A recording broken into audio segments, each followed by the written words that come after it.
ఓం నమ శివాయ, హర హర మహాదేవ, శంభో శంకర. అందరికీ నమస్తే అండి. అందరూ కూడా భగవాన్ అనుగ్రహంతో అందరము బాగుండమని మనసారా భగవాన్ ప్రార్థిస్తూ ఉన్నాను. ఈ రోజున శ్రీ శివ మహాపురాణంలోని శతరుద్ర సంహితలో 13 అధ్యాయం నుంచి అయితే మనము విందాము. 13 అధ్యాయము విశ్వానురుని ఇంట విశ్వేశ్వర అవతారం. మునీంద్ర, చాలా కాలం కిందట నర్మదా నది తీరాన గల నరమపురమను నగరంలో విశ్వానుడని ఒక ముని ఉండేవాడు. శాండిల్య గోత్రుడు, పరమ పావనుడు, పుణ్యాత్ముడు, శివభక్తుడు, బ్రహ్మతేజోనిధి, జితేంద్రునగు ఆ మహాత్ముడు 5 యజ్ఞాలను 6 బ్రాహ్మణ కర్మలను ప్రతిదినం నిర్వర్తిస్తూ ఉండేవాడు. అన్నింటినీ మించి శైవాగమ ప్రవాచకుడు, శివభక్తాగ్రేసుడు. ఆయన భార్య పేరు సుచిర్ష్మతి. అతనికి తగిన పత్ని. వారికి చాలా కాలం దాకా సంతానం కలగలేదు. ఎప్పుడు ఏది కోరని సుచిష్మతి ఒకనాడు విశ్వానునికి తనొక్క శివుని వంటి పుత్రుడు కావాలని కోరింది. అదంతా ధర్మబద్ధము తెలిసిన వైశ్వానుడు ఆమె కోరికను తీరుస్తానని వాగ్దానం చేసి వారణాసికి పోయి అక్కడ వీరేశలింగ సన్నిధిలో విశ్వేశ్వరుని ఉద్దేశించి ఘోరతపాన్ని త్రికాలలింగార్చన సహితంగా అద్భుతంగా చేయగా 1 ఏడాది గడిచాక ప్రాతకాలమే ఒక రోజు త్రిపదగామిని అయిన గంగలో స్నానం చేసి అర్చన నిమిత్తమై వీరేశలింగ సన్నిధికి చేరగా ఒక అద్భుతం జరిగింది. ఆ తపోధనికి ఆ వీరేశలింగ మధ్యలో ఒక 8 ఏళ్ల బాలకుడు అగ్ని సమాన తేజుడే గోచరించాడు. అతని శరీరం అంతా దివ్య విభూతి భూషితమై ఉంది. అతని తలపై పచ్చని జటముడి వేయబడి ఉంది. ఆకర్ణాంత విశాల నయనాలలో కరుణ తొణిగసలాడుతోంది. ఎర్రని పెదవులపై దయతో కూడిన చిరునవ్వు చిందులు వేస్తోంది. మొత్తం శరీరం అంతా అగ్ని సమాన తేజుడై గోచరించాడు. అతని శరీరం అంతా దివ్య విభూతి భూషితమై ఉంది. అతని తలపై పచ్చని జడముడి వేయబడి ఉంది. ఆకర్ణాంత విశాల నయనాలలో కరుణ తొణిగసలాడుతోంది. ఎర్రని పెదవులపై దయతో కూడిన చిరునవ్వు చిందులు వేస్తుంది. మొత్తం శరీరం అంతా అగ్నిజ్వాలల మధ్య నిలబట్టునుంది. ఆ దివ్య బాలకుని కనుగొనగానే తన కనుల సార్థకమైన ఆయని, తన తపము ఫలించిందని, తన జన్మ చరితార్థమైందని గ్రహించిన విశ్వానుడు ఆది వ్యాకారానికి చేతులు జోడించి ఆ శివునిలా స్తుతించాడు. ఏకం బ్రహ్మైవాద్వితీయం సమస్తం సత్యం సత్యం నేహా నానాస్తి కించిత్ ఏకో రుద్రో నద్వితీయో వతస్తే తస్మాదేకం త్వాం ప్రపద్యే మహేశం కర్త హర్తాత్వం హి సర్వస్య శంభో నానా రూపేష్వేక రూపోప్యరూపః యద్వత్ప్రత్యద్ధర్మం ఏకోప్యనేకస్తస్మాన్యాన్యం త్వం వినేశం ప్రపద్యే రజ్జో సర్పః సుక్తికాయాంచ రౌప్యం నరైః పూరస్త స్మృగాఖ్యే మరీచో యద్వత్తద్విద్విశ్వగేశ ప్రపంచో యస్మిన్ ఝాతే తం ప్రపద్యే మహేశం తోయే శైత్యం దాహకత్వం చ వహ్నౌ తాపోభానౌ శేతభానౌ ప్రసాదః పుష్పే గంధో దుగ్ధమధ్యేపి స్తర్పిర్యత్త ఛంభోత్వం తత్తస్వాం ప్రపద్యే శబ్దం గృహ్ణాస్య శ్రావాస్త్వం హి జగ్రస్య ఘ్రాణస్త్వం వ్యగ్రిరాయాసి దూరాత్ వృక్షః పశ్యేస్త్వం రసజ్ఞోప్యజిహ్వః కస్త్వం సమ్యగ్వేత్య తస్త్వం ప్రపద్యే నో వేదస్వామిష సాక్షాద్దివేదనో వా విష్ణుర్నో విధాతా కిలస్య నో యోగేంద్రానేంద్ర ముఖ్యాచ్చ దేవ భక్తో వేదత్వామస్వాం ప్రపద్యే నో తే గోత్రం నేష జన్మాపి నాక్యం నో వా రూపం నైవ శీలం న దేశః ఇత్తం భూతోపీశ్వరస్త్వం త్రైలోక్యః సర్వాన్ కామాన్ పూరయస్త్ భజే త్వాం त्वस्तः सर्वं त्वं हि सर्वं स्मरारे त्वं गौरीशस्त्वं च नग्नोति शान्तः त्वं वै वृद्धस्त्वं युवा त्वं च बालस्तत्त्वं यत्किं नास्यस्तस्त्वं नतोऽहम्. ఆ బాల రూపంలోనున్న శివుడు ప్రసన్నుడై తన సహజ గంభీర స్వరంతో ఇలా అనుగ్రహించాడు. మునిశ్రేష్ఠ, విశ్వానర, నీవు నన్నీ రోజు సంపూర్ణంగా సంతుష్టుని చేసే వరం కోరుకో. హర్షపులికిత గాత్రుడై తన జన్మ తరించిందని, తపము ఫలించిందని తెలుసుకున్నవాడై విశ్వానరుడు విశ్వకందుక క్రీడాకారుడు విరించి పూజితుడైన విశాలాక్షునితో సర్వాంతర్యామిని, ఐశ్వర్య సంపన్నుడివి, సర్వజ్ఞుడివి, నీకు నేను చెప్పాలా స్వామి? నాకేం కావాలో, నాకు అర్హత ఉందని కనిపిస్తేనే నాకు వరదానం చెయ్యండి అన్నాడు. ఎంత అభిమానవంతుడు కదా! బాలక రూపంలో ప్రసన్నంగా ప్రత్యక్షమైన పరమేశ్వరుడు మరింత ప్రసన్నంగా నవ్వుతూ, నాకు తెలుసు నాయన, నువ్వు నాలాగే మానసికంగా సన్యాసివే, అయినా నా పరమ భక్తురాలైన నీ భార్య అభిలాషను నేను గౌరవిస్తూ ఉన్నాను. నా తల్లి గర్భంలో జన్మిస్తాను. గృహపతి అను పేరిట పెరిగి సమస్త దేవతలకు ప్రియం కలిగిస్తాను. విశ్వానర, నీవిప్పుడు వెలయించిన స్తోత్రం వైశ్వానర శివస్తోత్రముని పేర పరమ పావనవై వర్ధిల్లుతుంది. శివాలయంలో నిలబడి నా వైపు చూస్తూ రోజుకి 3 మార్లు కనీసం 1 ఏడాది పాటు ఈ పుణ్యమయ అభిలాషాష్టక స్తోత్రాన్ని చదివిన వారి అభిషాలన్నీ నేనే స్వయంగా నెరవేరుస్తానని చెప్పి స్వామి అంతర్ధానము చెందాడు. 13వ అధ్యాయము సమాప్తము. 14వ అధ్యాయం విందాము. గృహపతి జీవిత విశేషాలు. దిక్పాలక పదవి. విశ్వానరుడి ఇంటికి వచ్చి ఆ వివరాలన్నింటినీ చెప్పగానే ఆయన పత్ని శుచిష్మతి పరమానందభరితురాలైంది. ఒక శుభగడిలో ఆమె గర్భవతి అయింది. వెంటనే విశ్వానరుడు పుంసవనం చేయించాడు. తరువాత ఆమెకు 8వ నెల రాగానే ఆ సర్వజ్ఞుడు శాస్త్రోక్తంగా శ్రీమంతం చేయించాడు. తర్వాత గోచారంలో బృహస్పతి కేంద్ర బిందువుగాను, అన్ని తారలు అనుకూలంగాను, మంచి గ్రహాలు చక్కగాను యోగించిన శుభలగ్నంలో శంకర భగవానుడు సుషుష్మతి విశ్వానురుల పుత్రునిగా భూలోకంలో అవతరించాడు. పువ్వులు గాలి పిలవడంతో పైకి ఎగిరి నల్లటి నీటి బిందువుల సంయోగంతో మబ్బులుగా మారి దేవతల స్వాగతపు పలుకులు ఉరుముల వలె శబ్దించగా విశ్వానురుని ఇంటిపై కురిశాయి. పుష్పవృష్టిగా కురిశాయి. దిక్కులు నిర్మలమై కనుపట్టాయి. దేవదందువులు మ్రోగాయి. ఎవరో పిలిచినట్లయి మహర్షిగణం, యక్షులు, కిన్నరులు, విద్యాధరులు, సిద్ధులు సుగంధ ద్రవ్యాలను, ఇతర మంగళకర వస్తువులను పట్టుకుని విశ్వానరునింటికి విచ్చేశారు. స్వయంగా బ్రహ్మదేవుడే అచ్చటికి ఎదించి నమ్రతాపూర్వకంగా శివునికి జాత కర్మ సంస్కారాన్ని గావించి శిశురూపాన్ని జన్మలగ్నాలన్నీ కూడా పరిశీలించి వేదాలను సంప్రదించి ఆ శిశురూపమైన శివునికి గృహపతి అనే పేరును పెట్టాలని మనసులో నిర్ణయించుకున్నాడు. మరలా 13వ రోజు వచ్చి స్వయంగా బ్రహ్మయే తన ఆధ్వర్యంలో నామకరణ మహోత్సవాన్ని నిర్వర్తింపజేసి వేద మంత్రాలను ఉచ్చరిస్తూ వాటితో పాటు గృహపతి అనే పేరును శాస్త్రోక్తంగా విశ్వానరుని నోట పలికింపజేశాడు.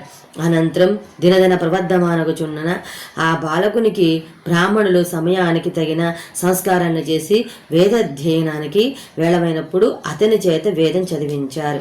అతని 9వ ఏట నారదుడు వచ్చి గృహపతి ముఖాన్ని అసరేఖలను బాగా చూసి ఇలా అన్నాడు. మునీశ్వర, నీ పుత్రుడు గొప్ప అదృష్టవంతుడు, పరమ భాగ్యశాలి. వీని సంపూర్ణంగా లక్షణాలు శుభకరంగానే ఉన్నాయి. సర్వ సద్గుణ సంపన్నుడు, సంపూర్ణ శుభలక్షణ సమన్వితుడు అయిన బ్రహ్మరాతలో ఎక్కడో తేడా కనిపిస్తుంది. ఇతని 12వ ఏట అగ్ని ప్రమాదం ఉంది. ఇతని మీదే పిడుగులు పడవచ్చు, ఇంకేమైనా కావచ్చు. నారుడు ఇలా చెప్పి వెళ్ళగానే గృహపతి తల్లిదండ్రులు పెద్ద పెట్టిన ఆహాకారాలు చేస్తూ రోధించసాగారు. గృహపతి వారిద్దరిని ఓదార్చి, అమ్మా నాన్న, నారదుని మాటలో నాకు మృత్యు శబ్దము వినిపించలేదు. నేను పోవడం తప్పనిసరి అయితే ఆయన వచ్చి ఇలా చెప్పి ఉండేవాడు కాదు. నేను శివవరప్రసాదిని, ఆయనకు తెలియకుండా ఉండదు. కాబట్టి ఓ నా తల్లిదండ్రులారా, నా నుండి ఏదో ప్రయత్నం జరగాలని శివాజ్ఞ. మీరేం భయపడడం అవసరం లేదు. మీ పాదాలపై ప్రతిజ్ఞ చేసి చెప్తున్నాను.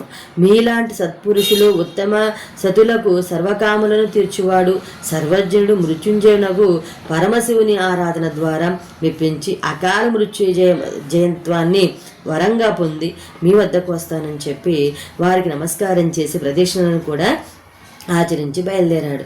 బ్రహ్మ విష్ణువులకు కూడా దృష్పక్షము మహాప్రళయ సంతాపాన్ని సైతం పోగొట్టగలిగేది విశ్వనాథ రక్షితము. కంఠానికి హారంలాగా గంగచే శోభిల నదియగు కాశీపురిని చేరాడు గృహపతి. ముందుగా మణికర్ణిలో స్నానం చేసి విశ్వనాథుని దర్శించి తనివి తీర మనసారా ప్రణామము చేశాడు. తర్వాత గంగా తీరానికి పోయి తానే స్వయంగా ఒక సర్వహితకారి అయిన శివలింగాన్ని స్థాపించి దాన్ని పవిత్ర గంగా జలంతో 108 కలశంతో పవిత్ర మంత్రాలను ఉచ్చరిస్తూ అభిషేకించాడు. సామాన్య మానవులు కనీసం ఊహించలేని దుష్కర నియమాలను పెట్టుకొని వాటిని పాటిస్తూ మహాఘోరమైన తపస్సును చేయసాగాడు. అలా చేస్తూనే 12 ఏళ్లవాడయ్యాడు. నారదుడు ఆ బాలకునిపై పిడుగు పడుతుందని చెప్పిన వేళకే గృహపతికి దేవేంద్రుడు సాక్షాత్కరించి, బాలక, నేను త్రిలోకాధిపతి అని ఇంద్రుడను. నీ వ్రత దీక్ష తపోనిష్టలకు ప్రసన్నుడై వచ్చాను. నీకేం వరం కావాలో కోరుకో, ప్రసాదిస్తాను అన్నాడు. గృహపతి వినయంగానే, మీరెవరో నాకు తెలుసు స్వామి. వజ్రధారి వృత్తాసుర సంహార్యకు మిమ్మల్ని తెలియని వారుండరు కదా. అయినా నేను మిమ్మల్ని యాచించేవాళ్ళు దలుచుకోలేదు. నేను శంకర భగవానుల దర్శనానికే తపస్సు చేస్తూ ఉన్నాను అని చెప్పాడు. ఓయి శిశుప్రవర, శివుని కన్నా నేనేమి తక్కువ వాడను కాను. కనిపించాను. నీ భాగ్యవశాన వచ్చిన కలిమిని కాదనుకోకు. మూర్ఖతను వదిలి నన్ను వరం కోరుకో అంటూ అహంకరించి పలికాడా ఇంద్రుడు. క్షమించండి దేవేంద్ర, ఆ శంకర భగవానునికి మీకు అస్థి మసకాంతరం, మీకున్న బలహీనతలేవి ఆయనకు లేవు. అయినా మీరు త్రిలోక వందితులు కాబట్టి మీ దర్శనం నాకు సంతోషదాయకమే. కానీ నేను నా దేవుని తప్ప ఇతరులను యాచించను అని ఖండితంగా చెప్పేశాడా గృహస్పతి. ఇంద్రుని కనులు క్రోధంతో ఎర్రబడ్డాయి. బాలకుని బెదిరించడానికి తన వజ్రాయుధాన్ని ఎత్తి పట్టుకున్నాడు. దాని కాంతులు పిడుగులు అగ్ని కిరణాల వలె తనను సోకగానే నాదుడు చెప్పినది గుర్తుకొచ్చి గృహపతి భయంతో మూర్ఛపోయాడు. వెంటనే అజ్ఞానందకారాన్ని అఖిల భయాలను రూపమాపే రుద్రదేవుడు హుటాహుటిని వచ్చి బాలకుని మృదువునిగా నిమృతు, వస్తా, నీకేం భయం లేదు, లేలే అని వాత్సల్యపూరిత మంద్రస్వరంతో చెప్పాడు. గృహపతి మూర్ఛ తీరి మెల్లగా కనులు విప్పి చూశాడు. అతనికి అద్భుత ఆనందాన్ని కలిగిస్తూ కోటి సూర్య సమాన కాంతులతో మెరిసిపోతూ పరమేశ్వరుడు దర్శనమిచ్చాడు. నుదుటిపై 3వ కన్ను, గొంతుపై నీలరంగు, మిగతా మేను పూర్తిగా పచ్చ కర్పూరపు వన్నె, ముడిచిన జేగురు రంగు జుట్టు, ముడిపై అందాల నెలవంక, కట్టుబట్టగా ఏనుగుతోలు, దాపల చిరునవ్వులు చిలికిస్తూ కన్న తల్లి వలె చూస్తున్న అమ్మలగన్న అమ్మ మెడ దండగా అమరిన పాపరేడు. ఈ లక్షణాలన్నింటినీ శాస్త్రాల్లో చిన్నప్పటి నుండే చదువుకుంటూ ఉన్న గృహపతికి ఆ వచ్చిందెవరు తెలియగానే అప్రయత్నంగా నేత్రాలు ఆనందశ్రాలను కురిశాయి. గొంతు రుద్ధమైంది. ఆ మేలు పులకరించింది. పరమేశ్వర ప్రభు అంటూ కాళ్ళ మీద పడిపోయాడు. కానీ గొంతు పెగల్లేదు, కాళ్ళు కదల్లేదు. అతని అవస్థను చూసి ఆది దంపతులు నవ్వుకున్నారు. అప్పుడు పరమేశ్వరుడే మళ్ళా మాట్లాడి వరాలు కురిపించాడు. ఇలా, నాయనా, నేనే నిన్ను పరీక్షించడానికి ఇంద్రుని రూపంలో వచ్చాను. బ్రహ్మ వ్రాతను గౌరవిస్తూ నిన్ను 12వ ఏట పిడుగుపాటి గురి చేశాను. ఇక నిన్ను అగ్నికే అధిదేవతగా అభిషేకిస్తాను. నువ్వు దేవతలకి వరాలు ఇవ్వగలవు. సమస్త జనుల్లోనూ జఠరాగ్ని రూపంలో ఉంటావు. అష్టదిక్పాలకుల్లో నేనొకనిగా నిన్ను నియమిస్తున్నాను. అందులోని ఇంద్రుని తర్వాతి స్థానం నీదే. నీవు స్థాపించిన ఈ శివలింగము అగ్నీశ్వర లింగమును పేర ప్రసిద్ధి పొంది పూజలు అందుకుంటుంది. దీనిని నిత్యం ఆరాధించే వారికి పిడుగుల వల్ల కానీ అగ్ని వల్ల కానీ భయం ఉండదు. అగ్ని మాంద్యమును రోగం కూడా వారి దరిచేరదు. కరుణామయుడైన కైలాసపతి గృహపతి బంధువుల నచ్చటికి రప్పించి విశ్వానర శుచిష్మతుల వీక్షిస్తూ ఆనందంతో ఉప్పొంగిపోతూ ఉండగా తానే స్వయంగా గృహపతిని దిక్పాలకునిగా అభిషేకించి అగ్నీశ్వరలింగంలో ఆ ఆపర్ణతో సహా లీలమైనాడు. మహామునులారా, ఇది శివుని అగ్నవతార ప్రశస్తి. అగ్నిలోకం సర్వశ్రేష్టం. తపస్సు ద్వారా అగ్నిని సృష్టించుకొని అందులో ప్రవేశించేవారు అగ్నిష్టోమాలకు అన్ని ఏర్పాట్లు చేసే సత్వ సంపన్నులైన స్త్రీలు, అగ్నిహోత్ర పరాయణులై జీవితాన్ని గడిపిన బ్రాహ్మణులు, పంచాగ్ను సేవిస్తూ జీవించిన బ్రహ్మచారి శ్రద్ధ పూర్వకంగా మృతులకు అగ్ని సంస్కారం చేయించేవారు అగ్నిలోకంలో గౌరవాన్ని పొందుతారు. 14వ అధ్యాయము 15వ అధ్యాయము సమాప్తమైంది. 16వ అధ్యాయం అయితే విందాం. యక్షేశ్వర అవతారం. మహామునులారా, అహంకారాన్ని పోగొట్టి సాధకులు లేదా పూజకులు మనస్సుల్లో సుజ్ఞానాన్ని వెలిగించడానికి పరమశివుడు ఒక ప్రత్యేక రూపాన్ని ధరించవలసి వచ్చింది. దీనినే యక్షేశ్వరావతారము అంటారు. ప్రాచీన కాలంలో అమృతాన్ని సాధించడానికి దేవతలు దానవులు కలిసి పాల సముద్రాన్ని జలకారని విన్నారు కదా. ఆ సమయంలో ఘోరమైన కాలకోట విషం పుట్టింది. అది విశ్వాన్ని దగ్ధం చేసే శక్తి గలది. దానిని లోకరక్షణార్థమే పరమేశ్వరుడు మింగివేసి తన గడుపులోనున్న లోకాలకు ఏమీ కాకుండా ఉండడం కోసం ఆ విషయాన్ని తన కంఠంలోనే నిలబెట్టేశాడు. నాటి నుండే ఆ దేవాది దేవుడే గరళకంఠుడు, నీలకంఠస్వామి, విషధరుదుడు ఇత్యాది నామాలతో ఈ లోకము స్తుతించుకుంటోంది. సాగర మథనానికి ముందే దేవతలు విష్ణుదేవుని వద్దకు పోయి ఆయన సాయన అర్థిస్తూ తాము దానవులతో కలిసి అమృతం కోసం ప్రయత్నిస్తున్నామని, అమృతాన్ని సాధించక వారికి అందులో సగభాగం ఇస్తే మరలా బలవంతులై తాము గొంతులో గాలంగా తయారవుతారని, అందుచేత వారికి అమృతం అందకుండా చేయాలని అడిగారు. నీతి న్యాయకోవిదుడైన గోవిందుడు దానికి అంగీకరించలేదు. అమృతం కోసం మనతో సమానంగా శ్రమ పడ్డప్పుడు వారికి మీరిచ్చిన మాట మేరకు అమృతంలో సగభాగాన్ని వారు పాలు చేయడమే ధర్మం అని చెప్పి పంపేశారు. కానీ ధర్మావతారుడైన విష్ణువుకున్న ధర్మము దానులకు ఎందుకు ఉంటుంది? వారు అమృత భాండాన్ని చేజిక్కించుకుని దేవతలను తగిలేసేశారు. అప్పుడు మహావిష్ణువు జోక్యం చేసుకుని జగన్మోహిని అవతరించి రాక్షసుల పొట్టలో అమృతం పిచ్చివాడి చేతిలోకి రాయి వంటిదేనని గ్రహించి దేవతలకు మాత్రమే అమృతం అందేలా పంచసాగాడు. దీనిని గ్రహించిన రావు దేవత వేషం వేసుకుని వచ్చి అమృతాన్ని గ్రహించాడు. చంద్రుడి విషయాన్ని పసిగట్టి విష్ణువుకి చెప్పగా ఆయన సుదర్శన చక్రాన్ని ప్రయోగించి రాహు తలను నరికేశాడు. అప్పటికే రాహు అమృతాన్ని మింగేశాడు. దాంతో తల ఎగిరిపోయినా ప్రాణం ఉండిపోయింది. అప్పటికే అపరిమిత శక్తియు బలము కలిగిన రాహు చంద్రునిపై పగబట్టి హింసించడానికి ప్రయత్నించగా ఆ చంద్రుడు పరుగున పోయి శివుని కాళ్లపై పడి ఆయన స్తుతించాడు. విషయం తెలిసిన విశ్వేశ్వరుడు వెంటనే అతని లేవనెత్తి తన తలపై పెట్టుకున్నాడు. ఆ తరువాత చంద్రునిలోని కొంత భాగాన్ని మాత్రము తానుంచుకుని మిగతా చంద్రుని అమృతకరునిగా, శ్రీకరునిగా, అమృత శ్రీకరునిగా, శీతకరునిగా తానే స్వయంగా పెంచి ప్రపంచానికి ప్రసాదించాడు.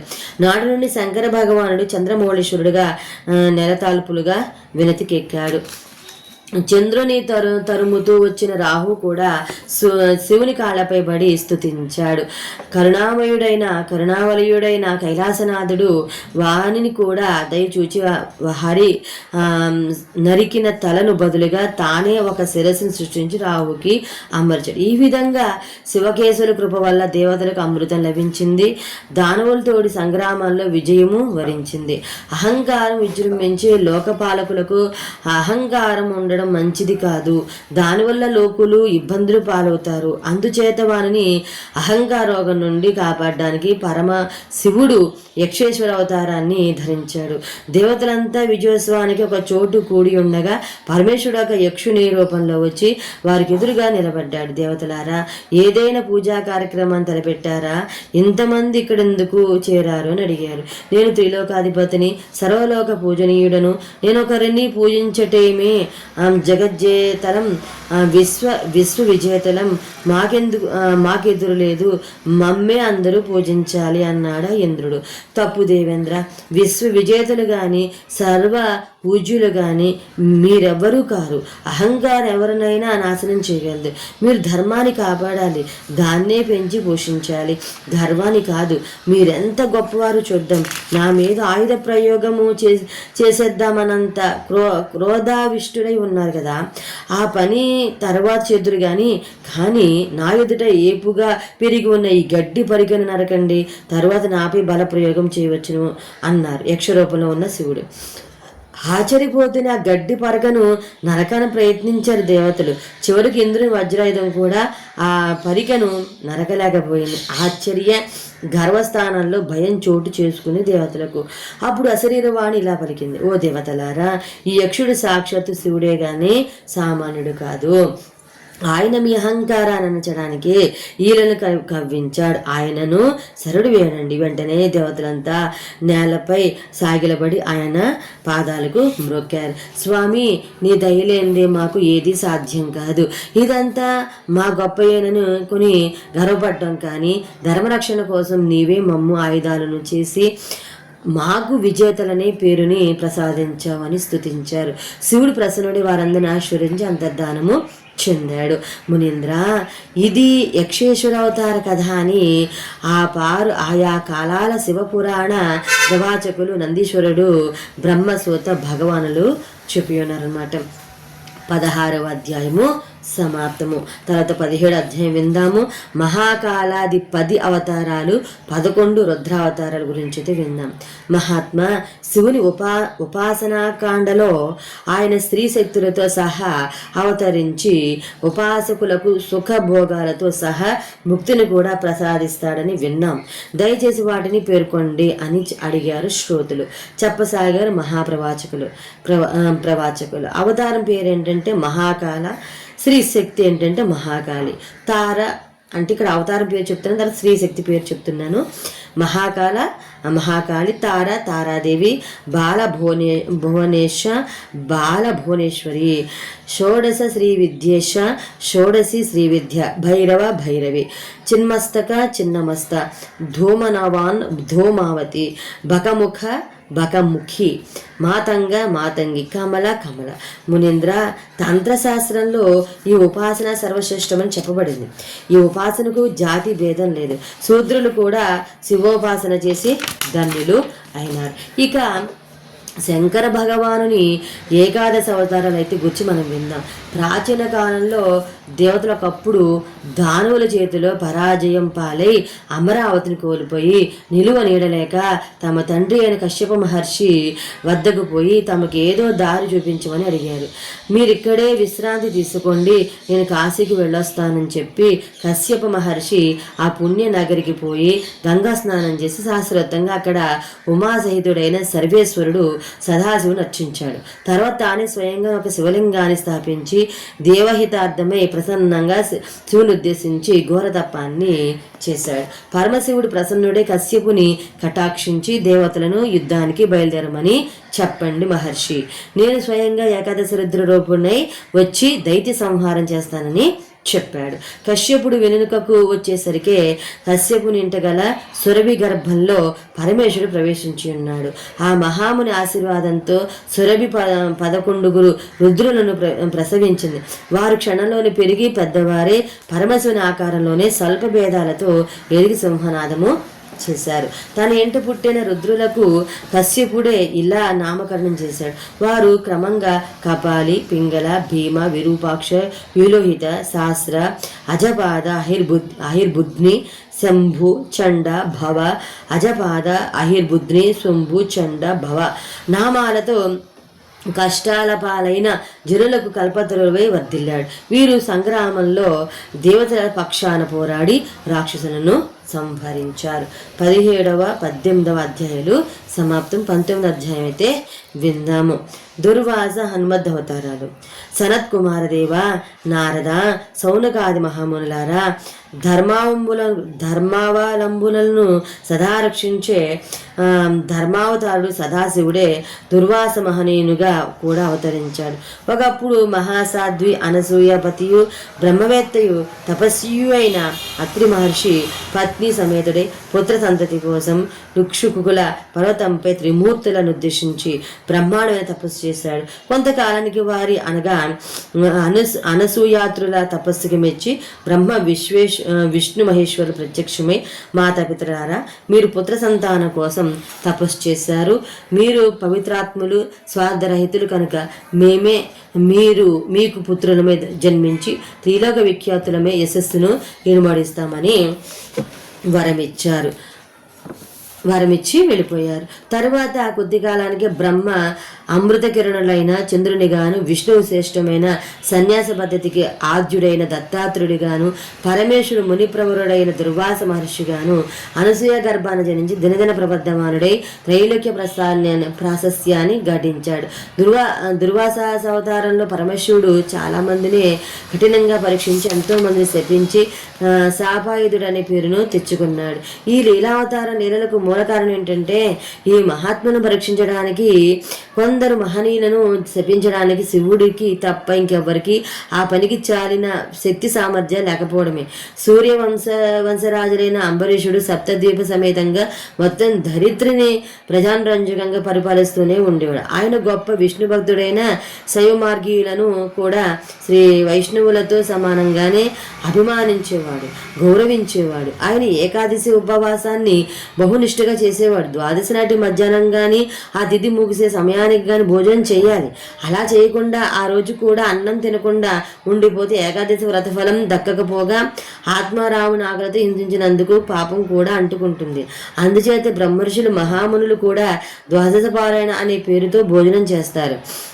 అంతేకాని ఆకలి తట్టుకోగలేక కాదు. ఒక ద్వాదశి నాటి పొద్దున్న దుర్వాస మహర్షి కొందరు శిష్యులను పెట్టుకుని అంబరీష మహారాజు వద్దకు వచ్చారు. రాజు ఆయనను పాదాభివందనం చేసి సకల మర్యాదలతో సన్మానించి భోజనం రమ్మని పిలిచాడు. దుర్వాసుడప్పుడు నదికి వెళ్లి స్నానం చేసి వస్తానని చెప్పి ఎప్పటికీ రాలేదు. ద్వాదశి గడి దాటిపోతే వ్రతభంగం అవుతుందని భయపడిన అంబరీషుడు కొంచెం మంచినీళ్ళు మాత్రమే తాగి ఆనాటి ఏకాదశి వ్రతాన్ని ముగించాడు. అంబరీషుని పరీక్షించడానికి వచ్చిన దుర్వాస ద్వాదశి గడి దాటగానే వచ్చి అంబరీషుడు మంచినీళ్లు తాగాడని అతనిని అడిగి తెలుసుకుని మిక్కిలి కుపితుడై అలా ఇలా గర్జించాడు. ఓరి రాజాదమా, నన్ను ద్వాదశి పారాయణకు ఆహ్వానించి నేను వచ్చేదాకా ఆగకుండా ఉపవాసాన్ని ముగించి నన్ను అవమానించవు. చూడు నిన్నేం చేస్తాను. ఆ ముని కనులు బాగా ఇరుపెక్కై ఇక వాటి నుండి అగ్ని వెలువడి రాజుని దహించబోతుండగా అమృష్ లభించిన విష్ణు భగవాన్ సుదర్శన చక్రం వచ్చి మునికి ఎదురుగా నిలబడింది. ముని భయపడలేదు కానీ కాస్త తమాయించుకున్నట్లు నటించాడు. అప్పుడు అశరీర వాణి అంబరీషునితో, మహారాజా, ఈ దుర్వాసమ సాక్షాత్తు శివుని అంశంలో పుట్టినవాడు. నీవు సుదర్శన చక్రాన్ని ఉపసంహరించకపోతే గొప్ప అనర్థము జరుగుతుందని చెప్పింది. అంబరీషుడు వెంటనే చేతులు జోడించి, ఓ విష్ణు చక్రమా, నేను యజ్ఞదానాల వల్ల పవిత్రునైతే, ధర్మావలంబనైతే, బ్రాహ్మణ విధేయుడినైతే ముని కోపానికి నా రాజ్యము ఆ ప్రజల ఆహుతి కాకుందు కాక ఇక నా రక్షణ భారాన్ని ఆ శివకేశవుల పైన వేసి నీవు విశ్రమించు అని ప్రార్థించి చక్రము తొలగిపోగానే శివశుద్ధి చేశాడు.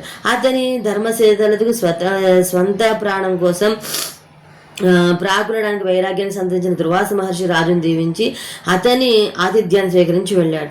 రామావతార సమాప్తి వేళ లక్ష్మణుని రాముని కన్నా ముందు వైకుంఠానికి పంపడానికి దేవతలు దుర్వాసను ప్రార్థించారు. శ్రీరాముతో ఈ విషయం మాట్లాడడానికి యమధర్మరాజు బ్రాహ్మణ వేషంలో వెళ్ళాడు. తాను శ్రీరాముతో మాట్లాడుతూ ఉండగా ఎవరు రారదని, అలా వస్తే వారికి శిరచ్ఛేదన చేయించాలని నియమం విధించాడు. శ్రీరాముడు దానికి అంగీకరించి తన ఆంతరంగ మంది ద్వారం వద్ద లక్ష్మణుని కాపలా ఉంచి లోనికి వెళ్ళాడు. అప్పుడు దుర్వాస మహర్షి త్వరగా రామాభ్యంతర మందిరానికి పోయి అక్కడే ఉన్న లక్ష్మణుడితో తాను శ్రీరామునితో అత్యవసరంగా మాట్లాడవలసిందని చెప్పాడు.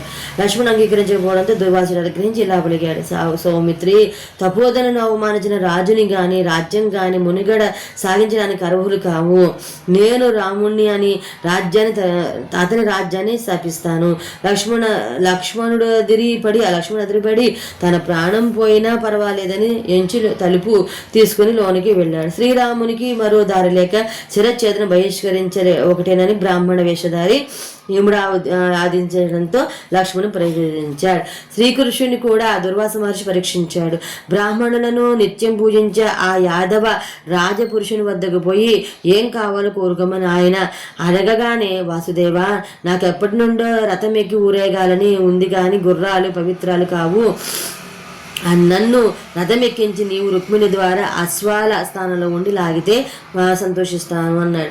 యోగేశ్వరేశ్వరుడు, గీతాచార్యుడు, జగద్గురు అయిన కృష్ణుడు మాత్రము కలత పడకుండా, కుపితుడు కాకుండా, చక్కని మోహంపై నిత్యం నిలిచే చిరునవ్వును చెదరనీయకుండా మహాప్రసాదమని రుక్మిణిని పిలిపించి ఆమెతో పాటు తాను రథాన్ని లాగి దుర్వాసుని పరీక్షలో నెగ్గాడు. మహాభారతంలో దుర్వాసుని ప్రసక్తి కనీసం మూడు చోట్ల కనిపిస్తుంది. కుంతికి వరమిచ్చి కౌంతేయుని జననానికి కారణము కావడం, అదే మంత్రోపదేశం ద్వారా జరగడం, అరణ్యవాసంలో అక్షయపాత్రను కడిగి పెట్టి వేసిన తర్వాత వచ్చి పాండవ నిబ్బంది పెట్టి శ్రీకృష్ణుని చేత భంగపడటం, యాదవ కులంలో మొసలం పుడుతుందని శపించి శ్రీకృష్ణుడు వైకుంఠానికి కేగడానికి ఆ యుగ పురుషుడు అవతారం చాలించడానికి మార్గ సుగమం చేయడం దుర్వాస కృత్యులుగా జగదితాలు. శివపురాణం ఒక విచిత్రమైన కథను వినిపిస్తుంది. ఒకనాడు దుర్వాస ముని గంగలో స్నానం చేస్తుండగా ఆయన ధరించిన గావాంచ ఉండిపోయి కొట్టుకుపోయింది. ఆ పక్కన ఏదో పూజ చేస్తున్న పాంచాల రాజగని ద్రౌపది దుర్వాసానికి అదేలాగా ఒక పెద్ద వస్త్రాన్ని నది మధ్యలోనే ఉండిపోయి బయటకి రాలేక బాధపడుతున్న మహర్షికి పంపించింది. అలాంటి పరమదారుణమైన ఇబ్బందికరమైన పరిస్థితిలో చిక్కుకున్న తనను దాని నుండి కాపాడిన ద్రౌపదికి ఆయన ఒక వరమిచ్చాడు. నీకెటువంటి పరిస్థితి వచ్చినా నా మానభంగం జరగకుండా కాపాడుకుండుగాక అని. మునీంద్ర, దుర్వాసుడు కోపిష్టు వలె కనిపించిన వెన్న వలె కరిగిపోయే స్వభావం ఉన్నవాడు. ఆయన లోక కళ్యాణానికే పాటుపడతాడు. ఇక్కడ మనము హనుమత్ చరిత్రతే విందాము. మునులారా, ఒక భగవద్భక్తుడు, ఒక రాజసేవకుడు జీవితాంతం ఒక ఆరాధ్య దైవానికి తనను తాను దాసునిగానే భావించుకొని జీవించేవాడు. ఈరోజు తానే ఒక దేవునిగా తనను అంకితంగా కనబడ్డ కోవెలలో విశ్వమంతటా పూజించబడుతుండడం ప్రపంచ చరిత్రలో ఎక్కడా జరగదేమో కదా. ఒక భారతదేశంలో పుట్టిన మహాభక్తుడే ఆ విశ్వవిఖ్యాతి దక్కింది. ఎందుకంటే ఆ సేవకుడు సాక్షాత్తు భగవంతుని అవతారం కాబట్టి. ఆయనే హనుమంతుడు, శివాంశ సంభూతుడు. మునీంద్ర, హనుమద్ రూపంలో పరమేశ్వరుడు అత్యుత్తమైన లీలను ప్రకటించాడు. తన ఈ రూపంలోని ఈశ్వరుడు మహావిష్ణు అవతారమే మర్యాద పురుషోత్తమునిగా, ఆదర్శవంతునిగా, కరుణాపయోధునిగా నేడు విశ్వమంతటా విశేషంగా పూజలు అందుకుంటున్న శ్రీరామచంద్రునికి మహోపకారం చేసే మరో దేవుణ్ణి అయినారు. ఒకప్పుడు విష్ణు జగన్మోహి రూపంలో జగదీశ్వరుడైన శివునికి దర్శనమిచ్చాడు. అంతటి మహేశ్వరుడు, కామ విజేత, ఆ జగదేక సుందరి అగుపడగానే అవధులు మీరిన కామానికిలోనే ఆమె వెంటబడ్డాడు. ఆ సమయంలో విశ్వనాథునికి వీర్యస్థలనం కాగా దాని దేవతలు జాగ్రత్తగా వాయుదేవుని సంరక్షణలో ఉంచి ఆ శ్రీ మహావిష్ణువుని శ్రీరాముగా అవతరించే సమయానికి గౌతమ కన్య కేసరి పత్ని అంజనీదేవి గర్భంలో ప్రవేశపెట్టారు. నెల నిండగానే ఆ పరమ భాగ్యశాలినికి పరమశివుడే బలాక్రమ సకల సద్గుణ సంపన్నుడైన పుత్రునిగా వానర రూపంలో జన్మించారు. తల్లిదండ్రులకు అతనికి హనుమంతుడే అనే పేరు పెట్టుకోగా లోకల్ అతనికి ఆంజనేయుడు, అనిలాత్మజుడు, పావని ఇలా ఇత్యాది నామాలతో పూజించుకున్నారు. మారుతి పసితనంలో ఒక రోజు ఉదయిస్తున్న సూర్యుని చూసి అదేదో పండుననుకొని దాని వద్ద ఒక రెప్తలో ఎగురెళ్ళి పట్టుకుని తినబోతుండగా దేవతలు మహర్షులు వచ్చి ఆ బాలుని ఆపి అది సూర్యబింబమని, అది లేకుంటే లోకమే లేదని అతనికి నచ్చ చెప్పారు. అతడు వారందరూ మహాత్ములేనని తెలిసిన వారు కావున ఆ సూర్యబింబాన్ని వదిలేసి దేవతలు మహర్షులకు నమస్కరించారు. వారంతా అతని మనసారా దీవించి వరిష్ఠ స్థాయిలో వరాలను కురిపించారు. ఆ తరువాత తల్లి ఆజ్ఞ మేరకు ఆ సూర్య భగవాన్ వద్దనే వేదంతో సహా అన్ని విద్యలు నేర్చుకున్నాడు ఆంజనేయుడు. పిమ్మట సూచన మేరకు అమ్మ అనుమతితోనూ సూర్యాంశ సంబుధుడైన సుగ్రీవుని వద్ద మంత్రిగా సేనాధిపతిగా పనిచేస్తూ ఋషిముఖ పర్వతంపై ఉండిపోయారు.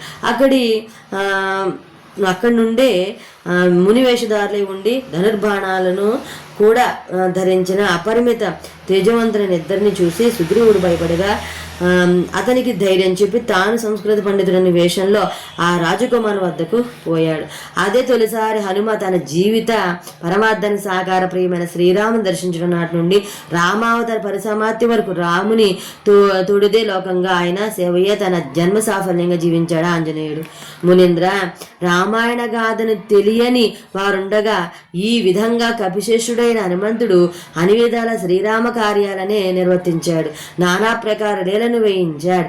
అసురులను అంతక లోకానికి పంపించాడు. భూతలంపై రామభక్తి మార్గాన్ని స్థాపించాడు. స్వయంగా భక్తాగ్రుణ్యుండే సీతారామ లక్ష్మణులకు సర్వసుఖానందేలా చేశాడు. రుద్రావతారుడైన హనుమంతుడు అష్టసిద్ధులకు నవనిధులకు అధిపతి. రామదూతగా లక్ష్మణ ప్రాణదాతగా ప్రసిద్ధికెక్కాడు. అనంతర కాలం తనను దేవునిగా కొలిచే భక్తులకు హనుమత్ ఉపాసకులకు కల్పతరునిగా పేరుంది. మునీంద్ర, ఈ విధంగా శివుని ఉత్తమ అవతారము ఆంజనేయుడు. ఈ విధంగా మనము 19, 20 అధ్యాయాలు విని ఉన్నాం కదా. తర్వాత 21వ అధ్యాయం నుంచి అయితే మనం విందాము. అంతవరకు స్వస్థ. భగవాన్ యొక్క అనుగ్రహం అందరిపైన ఉండాలని కోరుకుంటూ ఉన్నాను. సర్వేజన సుఖం సమస్త మంగళాన్ని వంతు స్వస్థ. హర మహాదేవ శంభో శంకర.